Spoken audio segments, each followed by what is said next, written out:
Assalamualaikum warahmatullahi wabarakatuh. Waalaikumsalam Warahmatullahi warahmatullahi wabarakatuh. wabarakatuh. Subhanallah, alhamdulillah. Asyhadu an la ilaha illallah wa asyhadu anna Muhammadar Rasulullah. La haula wa la quwata illa billah. Bismillahi masyaallah. La yasuhu khaira illallah. Bismillahi masyaallah. Ma kana min nikmati faminallah. Bismillahi masyaallah. Wa la haula wa la quwata illa billah.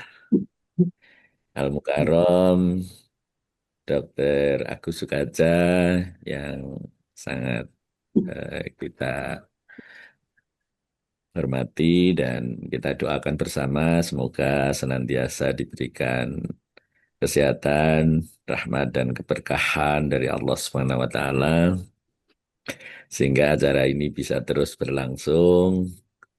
Yang saya hormati para senior, Bapak Ibu yang senantiasa istiqomah mengikuti acara pada setiap hari Sabtu pagi Golden Habit Forum.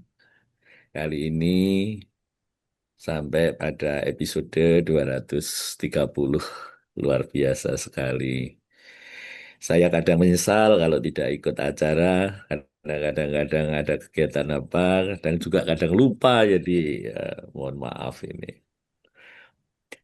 Bapak Ibu yang kami hormati, hari ini kita akan bersama-sama mengkaji dan untuk meningkatkan eh, keimanan kita dengan topik tauhid, satu materi yang sangat bermanfaat. Oleh karena itu, eh, monggo bersama-sama kita eh, cermati apa yang menjadi eh, bahan yang menjadi kajian pada pagi hari ini dan nanti bisa kita eh, kembangkan di dalam satu diskusi interaktif lewat ruang Zoom ini. Kepada Al Mukarram Dr. Agus Sukaja, eh, monggo kami persilahkan. Assalamualaikum warahmatullahi wabarakatuh. Waalaikumsalam Assalamualaikum warahmatullahi warahmatullahi Warahmatullahi wabarakatuh. wabarakatuh. wabarakatuh. Alhamdulillahirrabbilalamin. Assalatu wassalamu ala ashrafil anbiya'i wal mursalin. Muhammadin wa ala alihi wa sahbihi ajma'in. Amma ba'd, Dr. Kiki Edi Sumarwanto yang saya hormati, yang berkenan untuk ngelit acara ini meskipun dadaan. Eh, Prof. Martino, ya, yang sekarang berada di Jayapura, ya, Insya Ya, Allah, ya, ini nanti akan bersama-sama untuk memantik diskusi kita hari ini. Ya. ya, Dokter Edi, ini ya, apa? Mungkin saya salah mengirim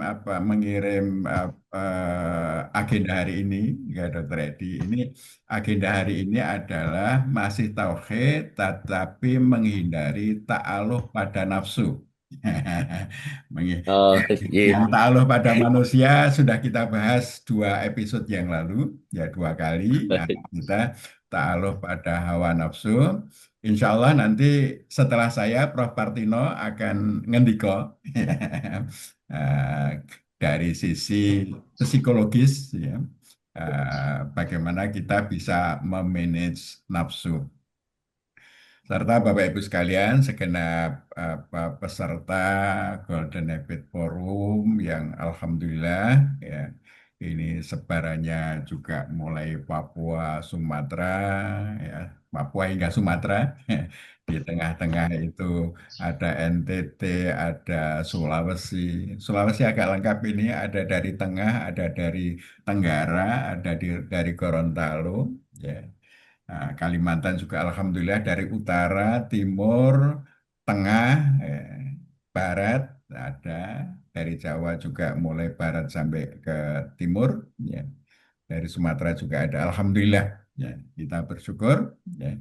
Saya saat ini sedang ada di Berau, ya, Kalimantan Timur bagian utara, sedang mendampingi Baitul Arkom, PDM dan PDA Kabupaten Berau. Ya, ini merupakan program apa namanya Kaltim untuk membudayakan sistem perkaderan, ya, Muhammadiyah di Kalimantan Timur. Nah, ini kita mengawal, ya, mudah-mudahan nantinya itu akan mengalir begitu saja perkaderan itu, sehingga kita tidak risau dengan masa depan. Ya. Artinya yang menggantikan kita di masa depan itu sudah tersedia dengan baik dengan jalannya sistem ini.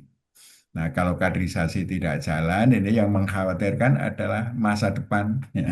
Siapa yang menggantikan? Ya.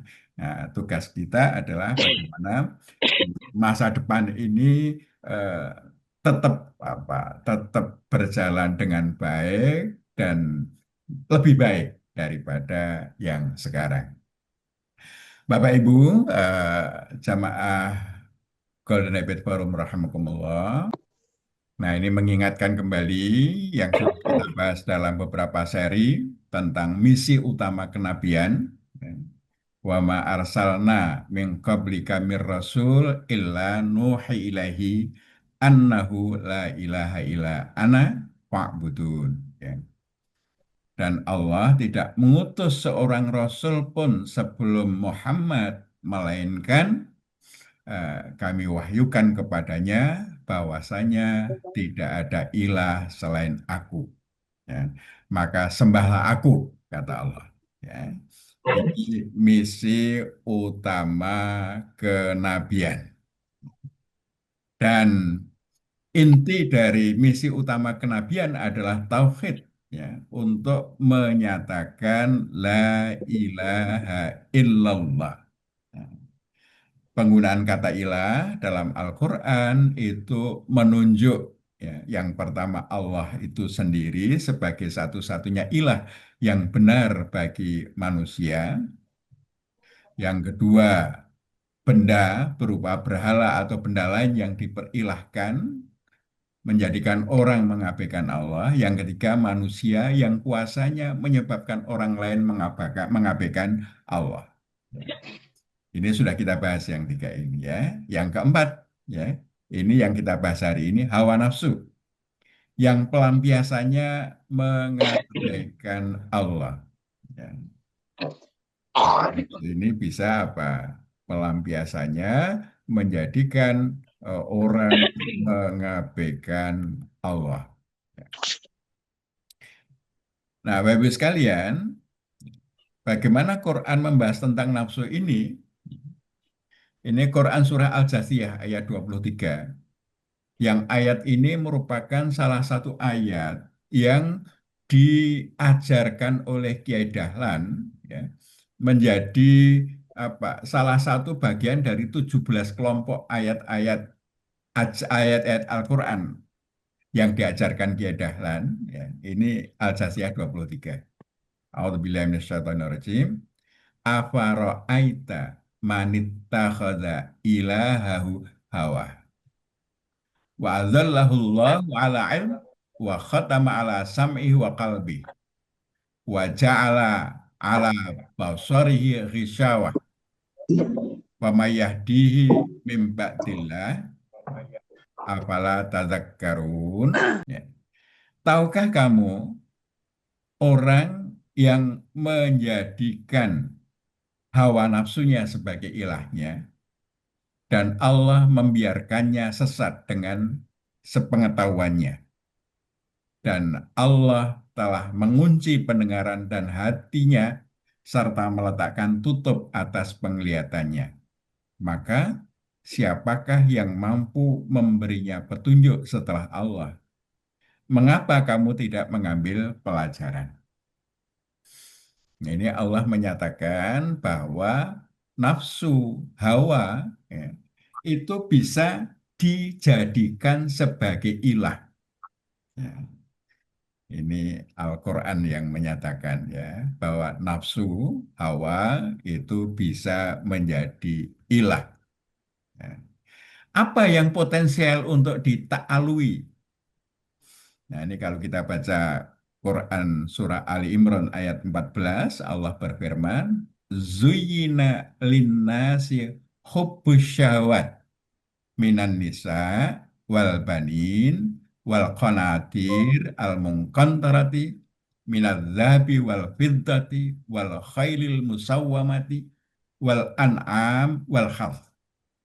Dzalika mata'ul hayatid dunya. Wallahu indahu husnul ma'ab. Dijadikan terasa indah pandangan manusia, cinta syahwat terhadap wanita, anak-anak, ya, harta benda yang bertumpuk dalam bentuk emas dan perak, kuda pilihan, hewan ternak, dan sawah ladang. Itulah kesenangan hidup dunia. Dan di sisi Allah lah tempat kembali yang baik. Quran Surah Ali Imran ayat 14. Nah, di dalam At-Taubah ayat 24, ya, Allah juga berfirman, Kul ingkana abaukum wa abnaukum wa ikhwanukum wa azwajukum wa ashiratukum wa amwalu iftaraktumuha wa tijaratun tahsyawna kasadaha wa masakin tardawnaha ahabba ilaikum minallah wa rasulih wa jihadin fisabilihi fattarabbasu hatta ya'tiyallahu bi amri. Wallahu la yahdil qaumal fasiqin. Katakanlah jika bapak-bapakmu, anak-anakmu, saudara-saudaramu, istri-istrimu, keluargamu, harta kekayaan yang kamu usahakan, perdagangan yang kamu khawatirkan kerugiannya, dan rumah-rumah tempat tinggal yang kamu sukai, lebih kamu cintai daripada Allah dan Rasul-Nya, serta berjihad di jalannya, maka tunggulah sampai Allah memberikan keputusannya. Dan Allah tidak memberi petunjuk kepada orang-orang yang fasik. Nah, Bapak Ibu sekalian, ini menunjukkan ya, bahwa mencintai selain Allah, apalagi terkait syahwat, terkait nafsu, ini potensial untuk naik derajat menjadi ilah. Kalau sampai nafsu naik derajat menjadi ilah, lebih dicintai dari Allah dan Rasul-Nya, maka di situ tauhid kita bermasalah. Nah, ini yang potensial dita'alui itu ya berdasarkan Quran yang saya bacakan tadi, wanita. Ya. Tentu ini berlaku sebaliknya, ya. Syahwat terhadap lain jenis. Ya. Nah, apakah syahwat ini bisa menjadikan mengabaikan Allah? Kalau orang mengatasi menyalurkan, memenuhi syahwatnya dengan cara yang tidak diizinkan oleh Allah, maka disitulah syahwat naik peringkat menjadi ilah. Dengan menaikkan peringkat syahwat menjadi ilah, maka tauhid kita bermasalah. Ya. Ini bisa pada lain jenis, ya, nafsu syahwat, nafsu seksual, ya, bisa juga nafsu kecintaan, ya, kepada orang tua, keturunan, saudara, ya, mungkin juga pemimpin. Bisa juga usaha, pekerjaan, pertanian, hewan peliharaan, ya, itu lebih kita cintai, sehingga di dalam berusaha itu kita mengabaikan Allah. Ya. Aturan-aturan Allah diabaikan di dalam melakukan usaha, pekerjaan, pertanian, ya, menangani hewan peliharaan dan lain sebagainya. Nah, ketika kesenangan terhadap usaha pekerjaan ini mengabaikan Allah, maka disitulah, ya, usaha, pekerjaan, pertanian ini naik derajat. Demikian juga rumah, kendaraan, ya. Harta benda yang lain, emas, perak, serta aset-aset yang lain, kalau itu sampai kita mengabaikan Allah di dalam memenuhinya, maka dia naik peringkat menjadi ilah. Nah, oleh karena itu, Bapak Ibu sekalian, hal terpenting cara kita menghindari ta'alluq pada nafsu adalah mengelola nafsu syahwat dengan cara yang diizinkan oleh Allah. Jadi nafsu itu penting sekalian ya. Syahwat itu penting karena itu instrumen kemanusiaan. Tapi tugas kita adalah mengelola syahwat kesenangan dunia ini dengan cara yang diizinkan oleh Allah. Kalau misalnya syahwat seksual harus disalurkan yang diizinkan Allah kepada pasangan yang sah, suami istri, ya sudah, jangan sampai kepada yang lain. Ya. Syahwat terhadap harta benda, kita ingin harta, kita cari dengan cara-cara yang diizinkan oleh Allah dan disalurkan dengan cara-cara yang diizinkan oleh Allah. Intinya kita manage syahwat kita, ya, nafsu kita dengan cara yang diizinkan oleh Allah. Maka dengan cara demikian, ya, nafsu tidak akan naik peringkat menjadi ilah, yang itu akan menghambat kita untuk sampai ke surga. Karena syaratnya adalah ta'alluqnya hanya kepada Allah. Nah, insya Allah nanti Prof. Partino akan memberikan pendekatan psikologi, bagaimana kita cara memanage nafsu dengan lebih baik dalam kacamata psikologis. Sementara dari saya demikian, ya, Dr. Edi, ya, dan mudah-mudahan nanti bisa kita kembangkan dalam diskusi-diskusi yang lebih menarik, ya. Ada Kiai Mustain, ada Kiai Jumari, ada Kiai Sairi, ada Prof. Rajindra, ya, ada Ustadz Kamal, ya, dan lain-lain, ya, ada Ustadz Laode, ya, yang sudah hadir di ruang Zoom ini, ya, nanti bisa memperkaya dalam rangka untuk menghindarkan diri dari ta'alluq kecuali Allah. Ya. Jadi kita tidak berta'alluq kepada selain Allah. Ya. Assalamualaikum warahmatullahi wabarakatuh.